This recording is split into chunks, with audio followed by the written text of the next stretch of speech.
Baik, kita lanjutkan. Pada bagian ini saya akan membahas bagaimana cara mengumpulkan data dalam sebuah riset ilmiah ya. Ini adalah langkah yang kedua ya, langkah yang kedua setelah mempersiapkan instrumen riset dalam tahapan melakukan riset ya. Baik, jadi pengumpulan data ini merupakan langkah yang penting ya, bahkan sangat penting ya dalam sebuah penelitian. Ya, kenapa? Karena ini adalah core-nya, ini adalah inti dari sebuah riset ilmiah. Ya. Jadi kalau kita punya ide, kemudian kita sudah merencanakan atau mendesain ide kita itu dalam sebuah desain penelitian, ya, tidak akan berarti apa-apa kalau misalnya tidak diterapkan, kalau misalnya tidak dilakukan. Ya. Kemudian kita juga tidak akan bisa menganalisis, menginterpretasi sebuah data dan membuat kesimpulan, dan juga kita tidak akan bisa membuat sebuah dokumentasi ilmiah ataupun publikasi ilmiah kalau misalnya kita tidak melakukan riset. Ya. Kita tidak melakukan riset apa-apa, maka kita tidak akan bisa melakukan yang lainnya ya, yang lain-lainnya. Karena itu sebuah pengumpulan data atau sebuah riset ilmiah ya harus dilakukan karena dia merupakan hal yang sangat penting dalam sebuah penelitian, bagian utama dalam sebuah riset ilmiah. Oke. Nah, selanjutnya data yang terkumpul ini itu akan digunakan sebagai bahan analisis ya, dan juga pengujian hipotesis yang telah dirumuskan dalam desain penelitian kita. Jadi data-data yang terkumpul ini adalah sebuah bagian penting ya, yang nantinya akan kita analisis ya, kemudian akan kita interpretasi sesuai dengan tujuan penelitian yang sudah kita buat. Baik, selanjutnya pengumpulan data itu juga harus dilakukan secara sistematis ya, terarah dan sesuai dengan masalah penelitian yang telah ditetapkan. Jadi ketika kalian mengambil data, misalnya di lapangan ya, riset lapangan, ya, maka kalian harus berpikir kira-kira data apa yang pertama kali harus diambil gitu ya. Jadi data apa yang pertama kali harus diambil. Sebagai salah satu contoh misalnya kalian ingin mengambil data dengan menggunakan metode resistivitas misalnya untuk menentukan struktur bawah permukaan sebuah wilayah ya. Nah, tentunya untuk menentukan struktur lapisan bawah permukaan dengan menggunakan metode resistivitas, maka data yang harus ada, yang pertama adalah nilai potensial dan juga nilai arus dari sebuah lapisan batuan atau lapisan tanah yang ingin kita ukur gitu ya.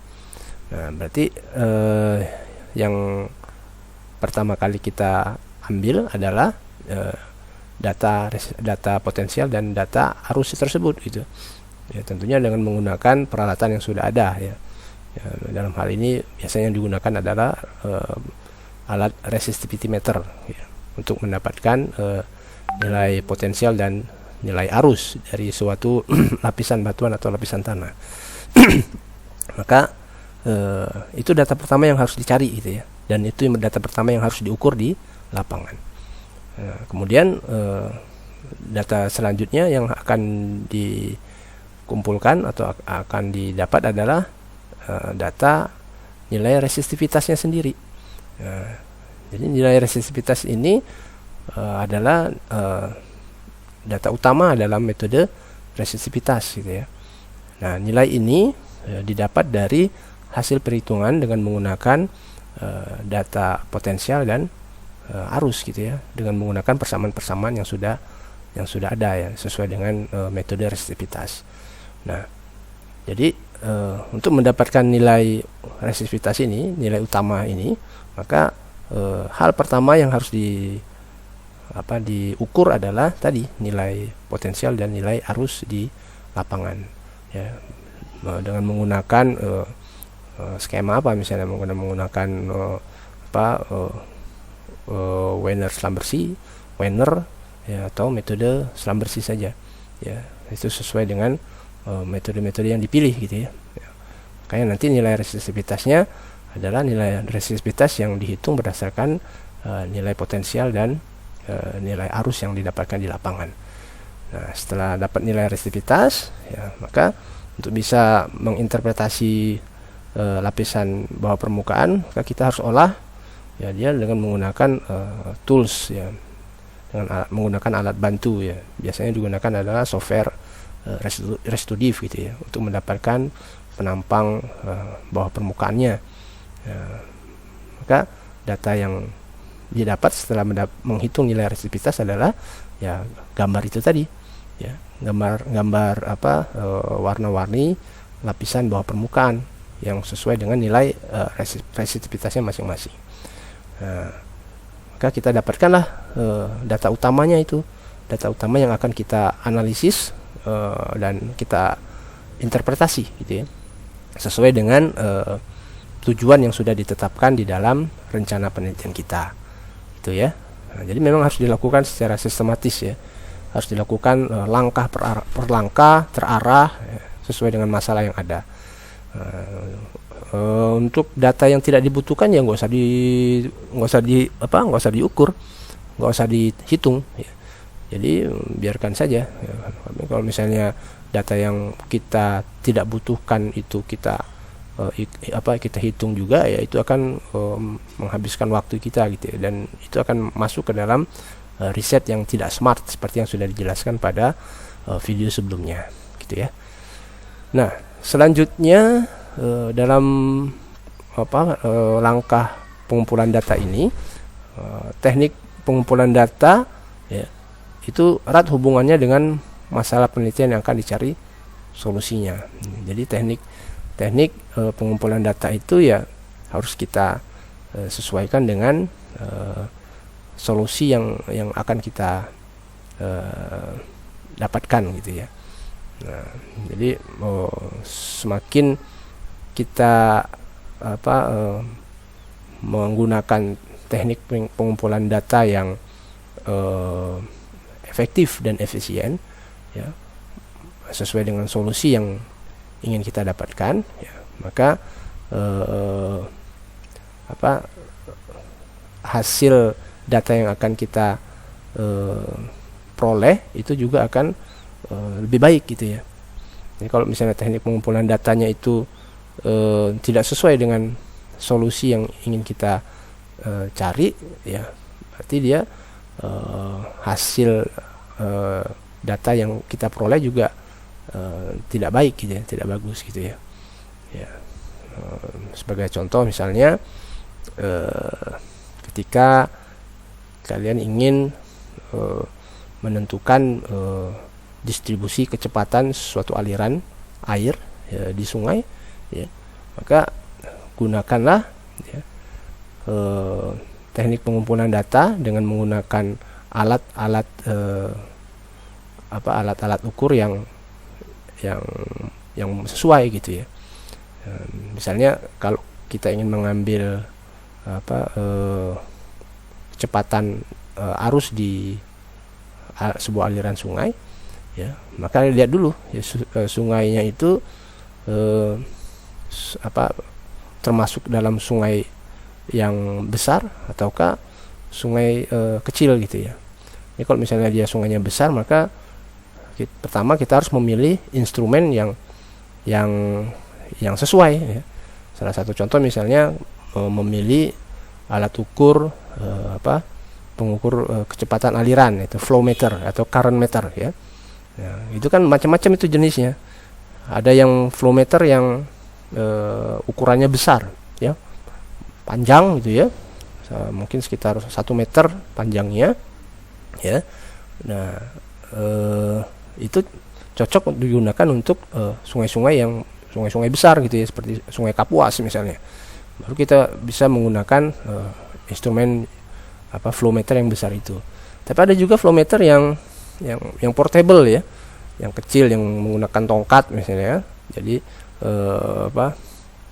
flow meternya ditaruh atau diletakkan di ujung tongkat tersebut ya, dan baru kita bisa mengukur berapa kecepatan aliran dari sungai tersebut. Nah, untuk flow meter yang kecil itu, yang portable itu tentunya cocok untuk sungai-sungai yang kecil gitu ya, yang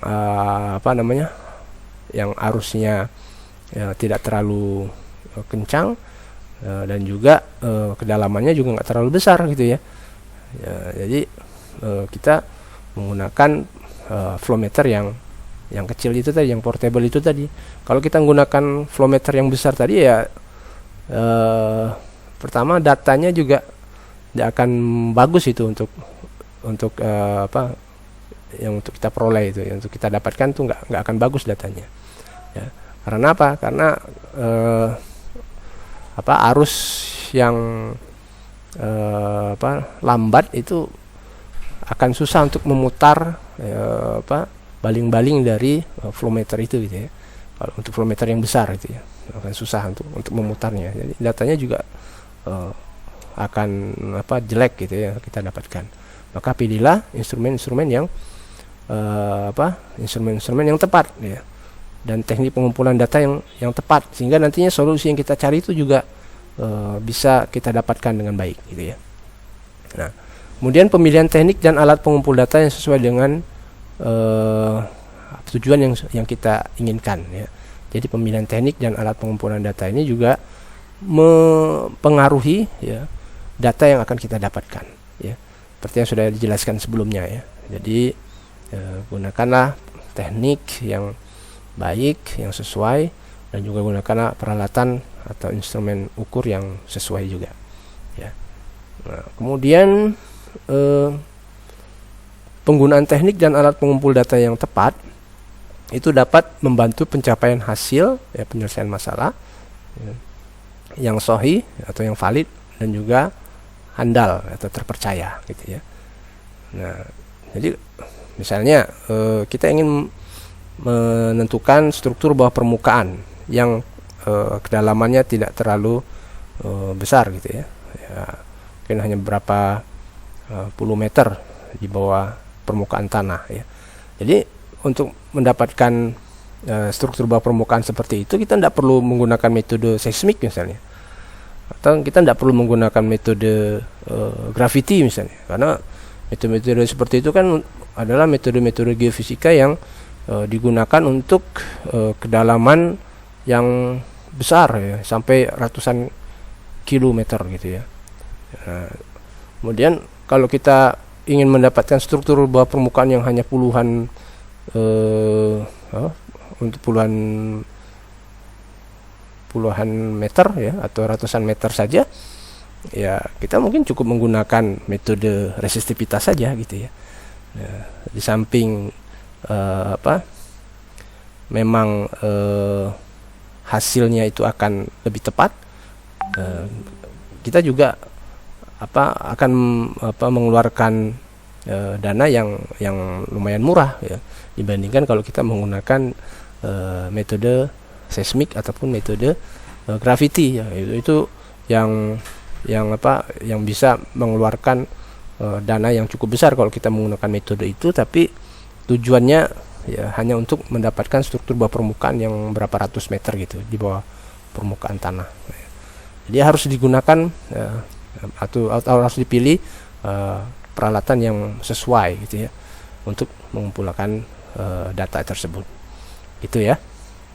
Nah, selanjutnya data ini itu berdasarkan sumbernya dibagi menjadi dua ya.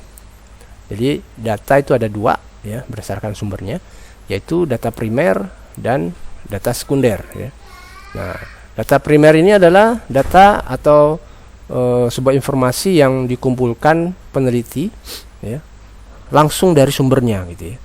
Contohnya kalian ingin tadi ingin menentukan struktur bawah permukaan dengan menggunakan metode resistivitas, maka data yang ingin dikumpulkan adalah tadi nilai potensial dan nilai arus untuk bisa menghitung nilai resistivitas ya.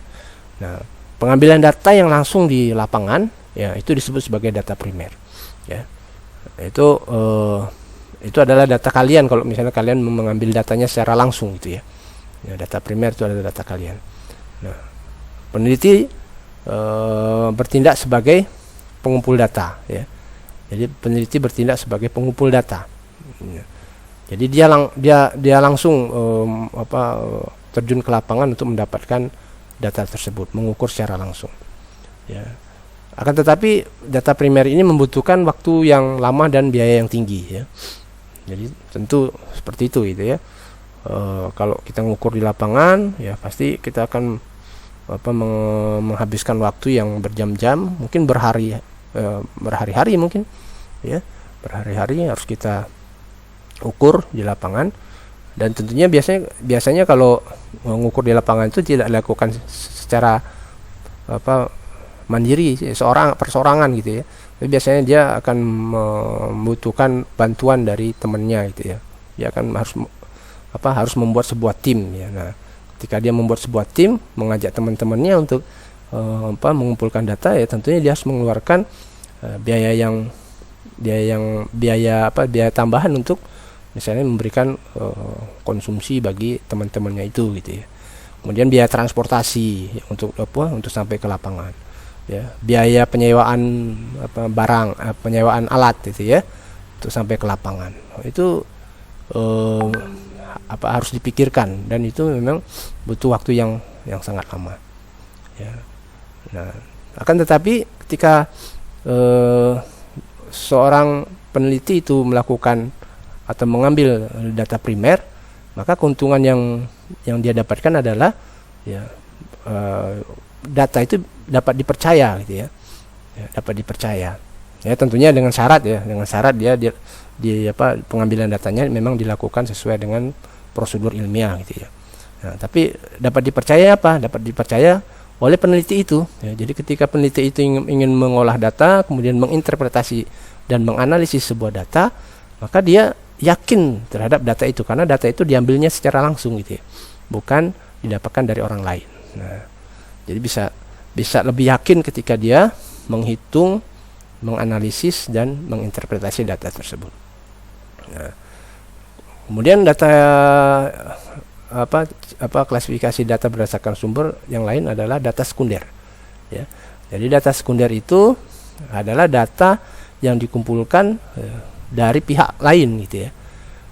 Dari pihak lain, kemudian peneliti tidak langsung memperoleh data sumbernya ya karena dari pihak lain, maka dia pihak lain itulah yang melakukan riset untuk mendapatkan data primernya ya. Data primer itu berada di tangan pihak lain itu gitu ya. Nah, kemudian peneliti bertindak sebagai pemakai data saja ya. Nah, contohnya apa? Contohnya misalnya yang sering dilakukan oleh mahasiswa geofisika dalam menyelesaikan skripsinya adalah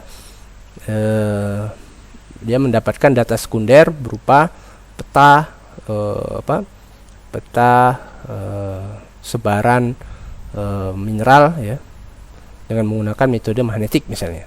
Ya, peta sebaran mineral itu ya petanya itu terdiri atau berupa gambar warna-warni, di mana gambar warna-warni itu setiap warnanya itu mewakili nilai dari nilai magnetik ya, suatu lapisan batuan misalnya. Nah, dari peta itulah dia mendapatkan informasi berupa nilai magnetik suatu wilayah gitu ya. Bagaimana caranya? Caranya salah satunya adalah dengan melakukan digitasi misalnya ya. Dengan melakukan digitasi dari peta yang dia dapatkan dari sumber lain misalnya dari pihak lain itu. Ya. Nah, kemudian dia digitasi, maka setelah dia digitasi ya, maka dia akan mendapatkan nilai magnetik dari suatu wilayah yang sama dengan peta tersebut gitu ya. Nah, jadi dari gambar itu kemudian dikonversi menjadi angka. Nah, itu namanya digitasi. Nah, kemudian angka itulah yang nantinya akan dia olah kembali untuk mendapatkan informasi yang lain. Ya. Nah, data hasil digitasinya itu disebut sebagai data sekunder, ya, karena dia dapatkan dari orang lain, nah, atau dari pihak lain. Pihak lain itu, ya, dia mendapatkan atau menggambar peta tersebut berdasarkan pada nilai magnetik yang dia ukur di lapangan. Nah, jadi orang lain itu memegang lisensi sebagai pemegang data primernya, ya. Jadi lembar peta tersebut itu adalah data primer bagi orang pihak lain yang mengolah peta itu, dan hasil digitasi yang kita dapatkan, nilai-nilai yang sudah kita dapatkan dari peta magnetik itu disebut juga sebagai data sekunder, karena data itu didapatkan dari pihak lain, dan kita yang mendigitasi data itu hanya memakai data yang sudah ada saja, ya, dan kita tidak melakukan penelitian secara langsung, gitu ya. Nah, itu data primer, perbedaan antara data primer dan data sekunder, ya. Nah, untuk data sekunder itu dibagi menjadi dua kelompok berdasarkan sumbernya, ya. Pertama, data internal yang tersedia di tempat penelitian dilakukan, ya. Misalnya dia berada di sebuah instansi, ya. Instansi itu tempat dia bekerja, ya, kemudian dia memperoleh hasil laporan dari kolega-koleganya, ya, yang membuat laporan tentang suatu riset misalnya, ya. Nah, kemudian di laporan itu mempresentasikan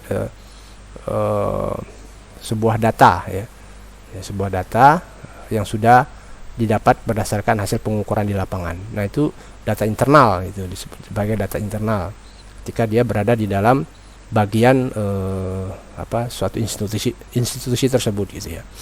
Nah, kemudian ada juga data eksternal, ya. Data eksternal itu merupakan data yang diperoleh dari pihak luar, ya. Nah, contohnya apa? Ya, contohnya misalnya data misalnya data curah hujan, ya. Ya, data curah hujan dari tahun 79 sampai 2019 misalnya, yang didapatkan dari website penyedia data curah hujan, ya, data iklim misalnya, ya. Itu bisa didapat dari bisa dicari di internet, gitu ya. Atau mungkin misalnya data gempa, ya, data gempa yang bisa yang pernah saya lakukan itu bisa didapatkan di websitenya USGS, ya. Dari situ kita bisa mendapatkan nilai-nilai gempa, nilai magnitudonya, ya, nilai kedalamannya berapa, ya, kemudian nilai koordinat terjadinya gempanya di mana, yaitu ada di dalam laman websitenya USGS, ya. Nah, itu data yang tersedia di dalam website USGS itu disebut sebagai data sekunder, ya, dan data eksternal, ya, data eksternal sekunder, ya. Jadi data yang didapat dari pihak lain yang kita nantinya bisa gunakan, kita bisa olah dan kita bisa analisis, ya, sesuai dengan tujuan riset yang sudah kita tetapkan. Nah, data-data yang sekunder seperti ini, ya, data-data sekunder seperti ini itu sangat menghemat waktu, ya. Menghemat waktu, menghemat biaya dan tenaga, ya. Kadang-kadang ada website penyedia data yang menyediakan data itu gratis, gitu ya. Ya, seperti di USGS itu gratis itu. Kita tinggal pakai saja dan kita tinggal olah dan analisis, ya. Ya, paling biaya yang kita keluarkan adalah biaya kuota saja, gitu ya.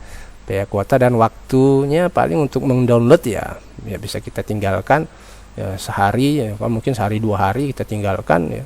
Kita bisa mengerjakan yang lain, ya. Dan tenaga kita juga nggak terkuras, gitu ya. Nah, itu satu keuntungannya.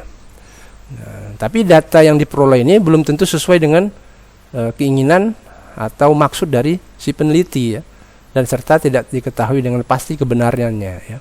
Nah, jadi data sekunder seperti ini seharusnya, ya, ini tipsnya ketika kita menggunakan data sekunder itu seharusnya jangan langsung dipakai, gitu ya. Jangan langsung kita interpretasi, gitu ya.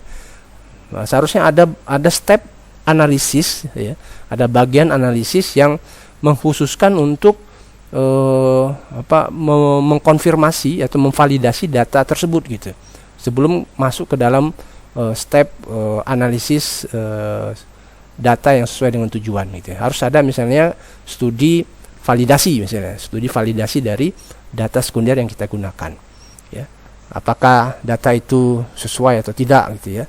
Maka harus divalidasi ya. Validasinya dengan apa? Ya, banyak cara ya. Validasinya misalnya dengan membandingkan dengan penelitian-penelitian yang sudah ada ya, atau mungkin dengan menggunakan metode yang lain ya, dan kita gunakan dua metode untuk mengelola satu sumber data. Kemudian dari dua metode itu kita bandingkan ya, kira-kira ya, data ini sesuai atau tidak ya. Nah, itu bisa dilakukan studi validasi ya. Untuk apa? Untuk meyakinkan bahwa data yang kita download, data yang kita ambil itu ya, itu terpercaya atau tidak ya. Nah, jadi itu untuk penggunaan data sekunder. Berikutnya, dalam melakukan pengumpulan data riset ya, ada 3 metode pengumpulan data yang bisa kita lakukan ya.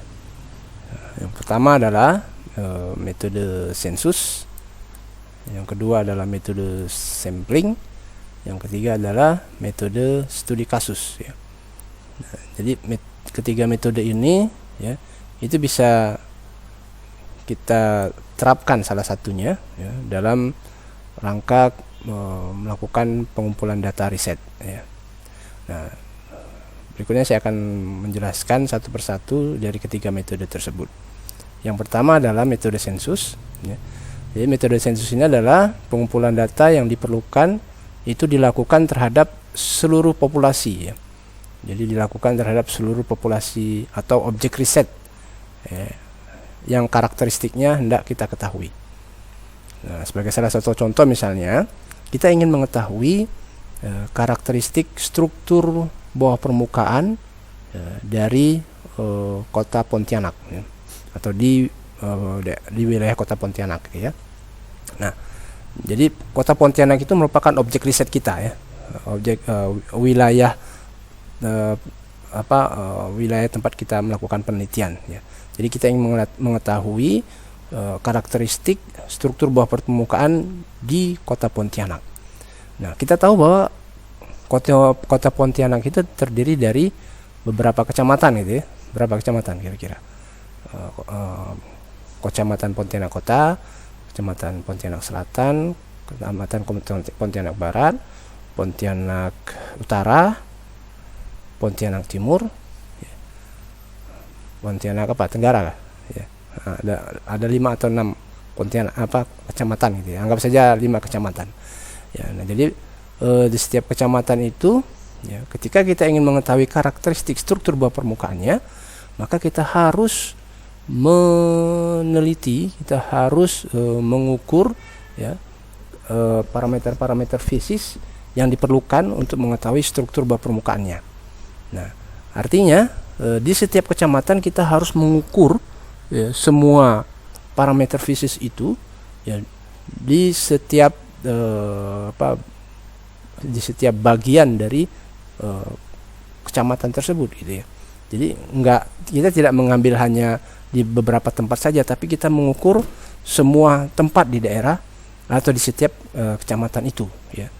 Untuk mendapatkan apa? Untuk mendapatkan karakteristik ya, seluruh populasinya atau seluruh dari objek riset kita gitu ya. Nah, tentunya ketika kita mendapatkan data di setiap jengkal ya, di setiap luasan dari suatu daerah penelitian, di setiap bagian dari kota Pontianak ini, nah, maka tentunya data yang kita peroleh itu akan menunjukkan karakteristik keseluruhan ya, karakteristik keseluruhan objek riset yang sebenarnya ya kan. Jadi di Pontianak kota misalnya kita mengukur ya, setiap daerah ya, setiap wilayah, setiap meter ya, dari daerah tersebut kita ukur parameter fisis yang kita tentukan untuk mendapatkan karakteristik bawah permukaan di bawah permukaan tanah misalnya. Nah, jadi kita mendapatkan data seluruh kecamatan, dan setiap kecamatan itu bukan hanya beberapa tempat saja tapi seluruh tempatnya. Ya, maka itu metode sensus itu adalah metode yang dilakukan dengan mengukur seluruh luasan yang ada di sebuah objek penelitian yang dipilih gitu. Misalnya Kota Pontianak, berarti semua kecamatan itu kita ukur parameter fisisnya ya. Nah, keuntungannya itu tadi, keuntungannya data yang diperoleh dapat menunjukkan karakteristik keseluruhan objek riset itu ya, dengan catatan tentunya metode penelitiannya dilakukan dengan benar gitu ya. Nah, tetapi dia punya kerugian tersendiri ya. Kerugiannya adalah ya tentunya kalau kita mengukur di setiap wilayah yang ada di Kota Pontianak itu, maka biayanya pasti tinggi ya, pasti tinggi sekali ya. Kenapa? Ya karena waktunya yang kita perlukan akan relatif lama ya. Kalau relatif lama ya berarti kita harus mengeluarkan ya berbagai macam biaya selama rentang waktu yang lama itu ya, biaya konsumsi, biaya transportasi ya untuk tim kita ya, biaya jasa penyewaan alat ya. Semakin lama kita menyewa alat semakin mahal lah jasa penyewaannya itu gitu ya. Nah, berarti akan berdampak pada biaya yang tinggi. Kemudian waktunya juga semakin lama lah kalau misalnya kita ngukur di setiap kecamatan ya, setiap jengkal kecamatan itu kita ukur parameter fisisnya ya. Sebenarnya kita mau mengukur nilai resistivitasnya misalnya ya, maka akan lama itu ya. Untuk luasan waktu yang sedikit saja untuk luasan wilayah yang kecil saja itu memakan waktu yang cukup lama, apalagi luasan wilayah yang luas ya, sangat besar gitu ya. Nah, kemudian tentunya tenaga yang dikeluarkan itu relatif ya, besar untuk mendapatkan data dengan menggunakan metode sensus ini ya. Tapi kita akan mendapatkan data yang komprehensif ya, yang menyeluruh gitu ya, ketika kita menggunakan metode sensus ini ya.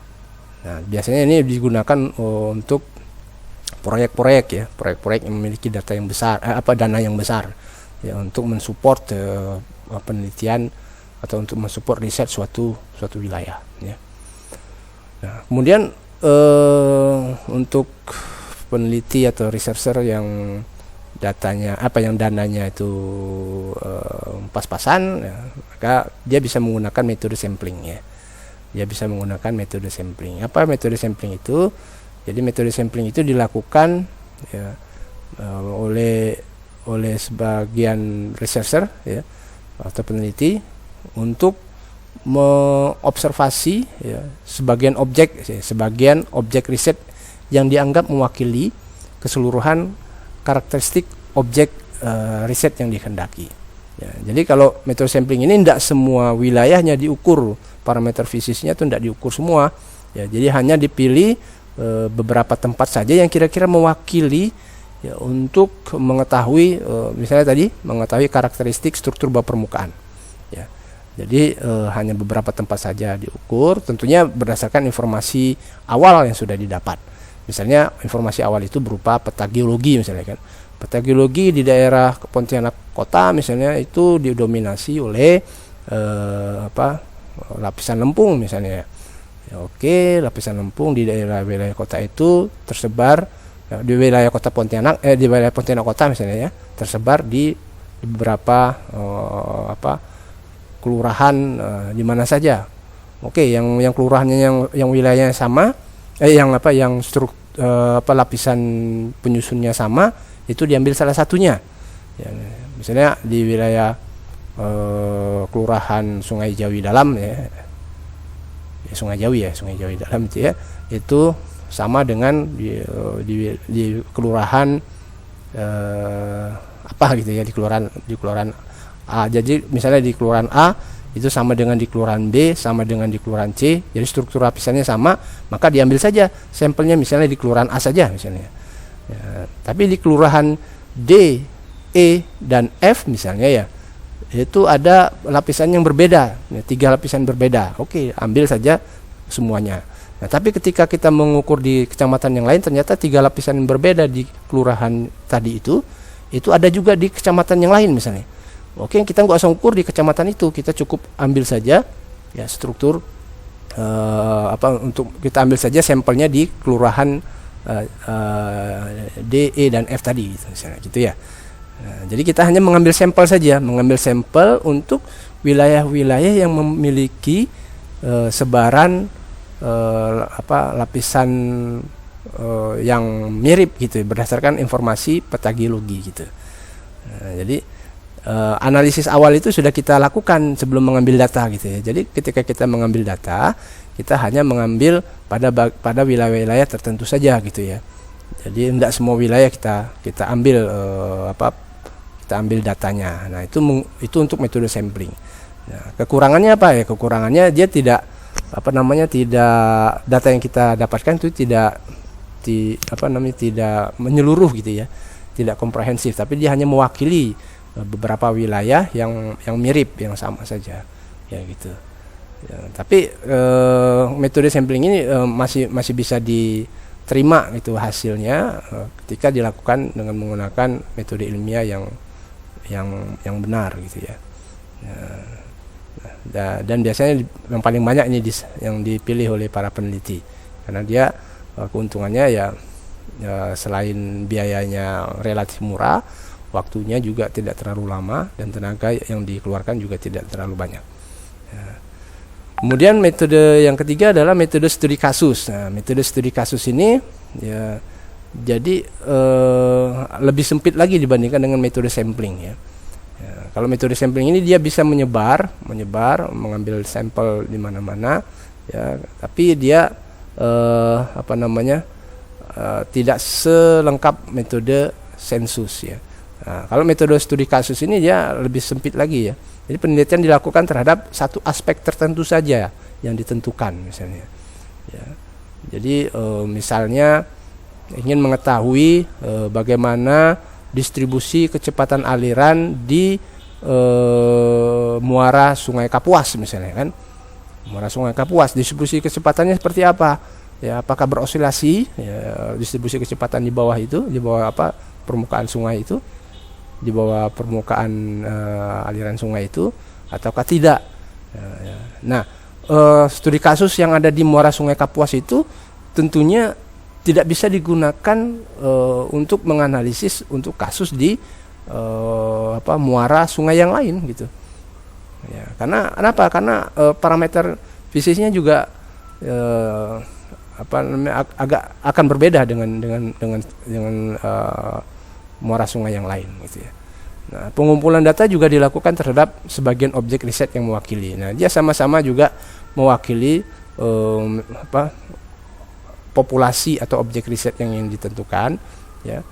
Tetapi dia hanya pada satu aspek saja ya. Ya, tidak keseluruhannya. Nah, kemudian hasil penelitian atau kesimpulan yang diperoleh dengan metode ini tidak dapat digeneralisasikan ya. Kenapa tidak bisa digeneralisasikan? Karena dia hanya membahas ya atau mengobservasi satu aspek tertentu saja ya. Tetapi dia merupakan nilai khusus ya, karena dia merupakan nilai khusus ya, dari peneliti itu sendiri ya, dari penelitian itu sendiri ya. Jadi karena studi kasus ya, jadi studi kasus misalnya di daerah ini tentunya akan berbeda dengan di daerah yang lain ya. Jadi gitu. Jadi untuk tiga metode ini bisa dipilih mana yang mau kita lakukan, sehingga nanti pengumpulan data risetnya juga ya, berdasarkan pada metode ini gitu ya. Seperti itu. Baik, di dalam pengumpulan data riset ya. Jadi pengukuran itu seperti yang sudah kita bahas itu bisa terdiri dari pengukuran untuk riset lapangan, ya, pengukuran untuk riset laboratorium, dan pengukuran untuk riset teori dan numerik. Ya. akan tetapi ketiga riset ini, ya, di dalam melakukan pengumpulan datanya, ya, kesemuanya itu harus mengikuti, ya, dia harus mengikuti apa? Dia harus mengikuti teknik pengukuran berulang dan ketidakpastian. Seharusnya seperti itu. Ya, dia harus menerapkan, ya, metode pengukuran berulang dan ketidakpastian, ya, dalam mendapatkan data riset tersebut, gitu ya. Ya, jadi pengukuran berulang ini sangat penting dan juga ketidakpastian itu sangat penting, yang dia dinyatakan dengan persamaan seperti ini, ya, X sama dengan ini adalah datanya, ya, dan plus delta X, dan delta X ini adalah ketidakpastiannya, X rata-ratanya. Ya, jadi contoh sama seperti yang pernah kalian lakukan di dalam praktikum, ya. Jadi ketika melakukan sebuah praktikum, biasanya data yang kalian ukur itu dilakukan secara berulang, gitu ya. 5 kali, 10 kali, ya. Semakin lama, ya, semakin banyak akan semakin bagus, ya. Akan semakin akurat data yang kita dapatkan, ya. Sama juga seperti kalian ingin mengukur data penelitian di lapangan, ya. Sebagai salah satu contoh yang paling mudah adalah mengukur nilai potensial dan arus, ya, untuk mendapatkan nilai resistivitas di dalam metode resistivitas, ya. Maka ketika kalian ingin mengukur nilai potensial, ya, nilai potensialnya itu harus diambil beberapa kali, kan, ya. Kalau misalnya kalian cuma melakukan pengambilan data cuma sekali, wah, itu bahaya itu. Kenapa bahaya? Ya, karena kita itu kan tergantung sama instrumen ukurnya, kan, tergantung pada alat, kan. Nah, ketika kalian ngukur, itu alat itu bisa banyak dipengaruhi oleh banyak faktor, gitu ya. Misalnya ketika kalian berada di dekat misalnya tiang listrik, melakukan pengambilan data potensial, ya. Nah, itu bisa berpengaruh juga itu pada nilai potensial yang ada di alat resistivitimeternya, gitu ya. Mungkin nilai nilai potensialnya jadi tinggi, ya. Kemudian kalian hanya berpatokan pada satu nilai itu saja, padahal nilai yang sebenarnya nggak seperti itu, ya. Nah, itu kan nanti akan berpengaruh pada perhitungan nilai resistivitas kita, gitu, nilai resistivitas kita. Oleh karena itu, supaya meyakinkan data kita itu betul atau tidak, maka dia harus dilakukan secara berulang, ya. Bisa jadi pas pengukuran pertama nilainya sangat tinggi, ya. Pas kita lakukan pengukuran kedua, ketiga, dan sampai ke 10 ternyata nilainya semuanya rendah, ya. Kita kan misalnya nilai pertama kita dapatkan nilainya itu 50 misalnya, ya. Nah, kemudian nilai yang kedua sampai nilai ke-10 ternyata nilainya cuma 20, 21, 20,5 misalnya, kan, 20,75 misalnya, gitu. Nah, semuanya berkisar pada nilai 20. Ya, artinya ketika kita mendapatkan data seperti itu, maka kita bisa menyimpulkan sementara bahwa nilai pengukuran yang pertama tadi itu bisa saja salah, gitu ya. Jadi kita bisa membuang nilai pertama yang 50 tadi itu, ya, dan kita menggunakan data yang rata-ratanya 20, berkisar 20 tadi, gitu. Nah, itulah penting ketika kita melakukan pengukuran berulang, ya. Maka kita ingin memastikan bahwa data yang kita dapatkan itu betul atau tidak. Dan juga kita harus mengukur ketidakpastian, ya, dari hasil pengukuran kita, supaya kita bisa mengetahui ring atau rentang ketidakpastian dari data yang kita dapatkan, ya. Jadi untuk riset lapangan, untuk riset laboratorium, untuk riset teori dan numerik, ya, seharusnya pengambilan data atau pengumpulan data riset itu harus selalu berdasarkan pada pengukuran berulang dan ketidakpastian ini. Oke, baik. Nah, mungkin ini sudah pernah kalian pelajari bagaimana cara kita melakukan pengukuran berulang, ya.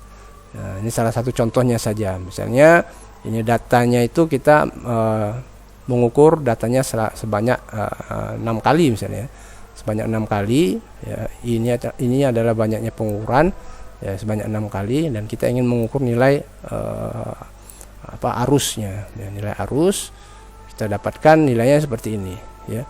Nah, maka dari ke 6 kali pengukuran ya, dari 6 data yang sudah kita dapatkan itu, maka kita bisa bisa menghitung berapa rata-rata dari nilainya dengan menggunakan persamaan ini kan. Maka kita dapatkanlah data yang cukup baik kalau misalnya kita menggunakan pengukuran seperti ini ya, karena kita telah menentukan sebuah data yang tepat, yang kisarannya antara berkisar antara plus 12 dan plus minus 12 gitu ya, plus minus ya kalau misalnya ya lebih dari 12 gitu ya, rata-ratanya itu lebih dari 12, bahkan ada yang 13 ini 13,1. Maka nilai yang kita gunakan adalah nilai rata-rata dari ke-6 pengukuran ini. Nah, kemudian kita juga mengukur ketidakpastian pengukuran dengan menggunakan ya, biasanya bisa kita gunakan persamaan ini ya, delta X sama dengan ya seperti ini ya, dengan nilai-nilai yang ada di dalam akar ini ya, itu dihitung dari tabel ini gitu ya. Nah, misalnya untuk X kuadrat ya, X kuadrat itu dari kolom 2 ini dikuadratkan ya, kemudian sigma xi dikuadratkan, berarti penjumlahan dari yang x ini dijumlahkan kemudian dikuadratkan ya. Nah, itu bisa dipelajari sendiri lah di dalam metode pengukuran gitu ya, metode pengukuran. Jadi intinya kita perlu kembali lagi ke sini, jadi perlu untuk melakukan pengukuran berulang dan menghitung ketidakpastiannya ketika kita melakukan pengumpulan data riset gitu ya. Baik, itu penjelasan terkait tentang pengumpulan data ya. Jadi berikutnya saya akan jelaskan tentang pengolahan data ya. Untuk pengolahan data ini akan saya jelaskan pada video selanjutnya.